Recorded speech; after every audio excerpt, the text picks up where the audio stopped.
Kamusta po kayo? Bago po ang lahat, first things first.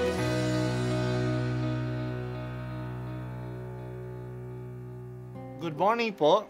Sinisimulan po natin ngayon ang first things first. At dito po, tinatalakay natin sa unang bahagi ng umaga natin ay ang first readings na binabasa po sa banal na misa. Ito pong tinatalakay natin kasi madalas po kasi marami na tayong alam tungkol sa gospel readings. Pero konti po ang nagsasalita sa first readings. Pero ang first readings, bahagi din po yan ng Biblia, ng banal na kasulatan. Kaya susubaybayan po natin ang mga first readings, basahin po natin at kuminsan kailangan ng basahin ng 2 o 3 beses bago maintindihan kasi hindi po tayo familiar sa mga istorya at sa mga kaisipan na tinatalakay dito. Ang pagbasa mula sa aklat ng karunungan, pagkat ang tao'y hindi nilikha ng Diyos para mamatay, kundi para maging larawan niyang buhay. Ngunit dahil sa pakanan ng Diablo, nakapasok ang kamatayan at ito ang kahihinatnan ng mga napailalim sa Kanya. Ngunit ang mga matuwid ay nasa kamay ng Diyos at di sila makararanas ng kamuntimang pahirap. Sa akala ng mga hangal, ang mga matuwid ay namamatay. Iniisip nilang ang kamatayan ay kapahamakan at ang pagpanaw nila ay tuluyang paglaho. Ngunit ang totoo, sila'y nananahimik na, bagamat sa tingin ng tao sila'y pinarusahan. Ngunit ang totoo, sila'y nasa buhay na walang hanggan. Ang kaunting pagtitiis nila ay tutumbasan ng malaking pagpapala. Napatunayan ng Diyos na sila'y karapat-dapat.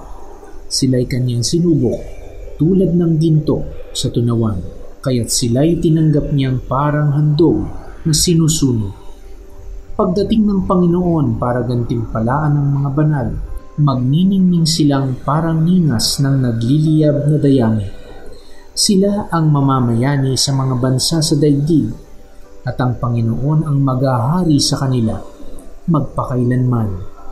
Ang mga nagtitiwala sa Kanya ay makauunawa sa katotohanan ng Kanyang pamamaraan, at ang mga naging tapat sa Kanya ay mamumuhay na kasama Niya sa Kanyang pag-ibig, sapagkat Siya'y mabuti at maawain sa Kanyang mga Para sa mga taong makamundo, ang kamatayan ay ang ultimate failure. Kaya iniiwas-iwasan nila ang kamatayan. Kapag patay na kasi, wala na siya. Nagwakas na siya. Tapos na siya. Kaya kawawa naman para sa kanila ang taong bata pang mamatay. Kawawa naman siya, hindi niya naranasan ang buhay. Pero iba ang pananaw ng naniniwala sa Diyos. Totoo na ang kamatayan ay hindi kagagawa ng Diyos. Hindi nilikha ng Diyos ang tao para mamatay. Hindi kamatayan ang hantungan natin. Ginawa ng Diyos ang tao para maging larawan niyang buhay.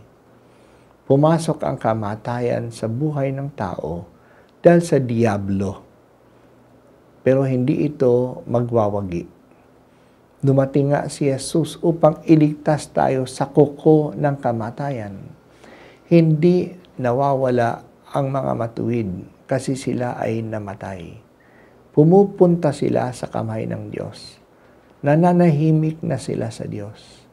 Hindi parusa ang kamatayan para sa kanila, para sa mga matuwid na tao. Ito'y pag-uwi sa Diyos na pinanggalingan natin. Ito ay ang pagtungo sa buhay na walang hanggan. Akala ng mga umuusig sa simbahan at sa mga Kristiyano na naging matagumpay sila na pinatay nila ang mga Kristiyano. Pero hindi. Niyayaka pa nga ng mga Kristiyano, ng mga tao, ang mga martir, ang kamatayan. Kasi ito ay ang paraan na maipapakita nila ang kanilang pagmamahal sa Diyos. Ang mga pahirap sa kanila ay pagsubok lamang upang mas maging dalisay ang kanilang pagtanggap sa Diyos. Ang mga naging tapat sa Kanya ay namumuhay na kasama Niya sa Kanyang pag-ibig sapagkat Siya ay mabuti at mawain sa Kanyang mga hinirang. Nagsimula tayo ng buwan ng Nobyembre na hinaharap ang kamatayan. Inaalaala natin ang ating mga yumao. Pumupunta tayo sa sementeryo.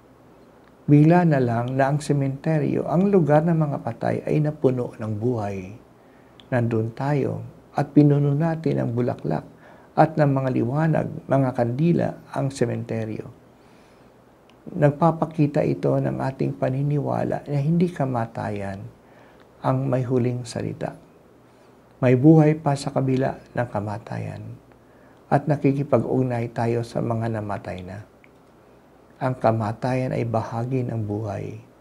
Hindi natin ito maiiwasan. Lahat tayo ay dadaan sa karanasan ng kamatayan. Tanggapin natin ito at huwag tayong matakot sa kamatayan. Death does not have the last say. Hindi nga tayo ginawa para mamatay. Ginawa tayo ng Diyos para mabuhay. Ang buhay at mabuhay na magpakailanman na kasama siya.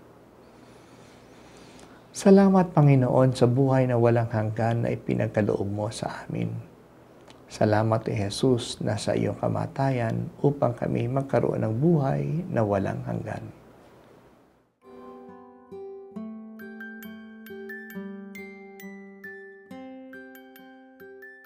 At ako po ay si Bishop Broderick Pabilio dito sa First Things First.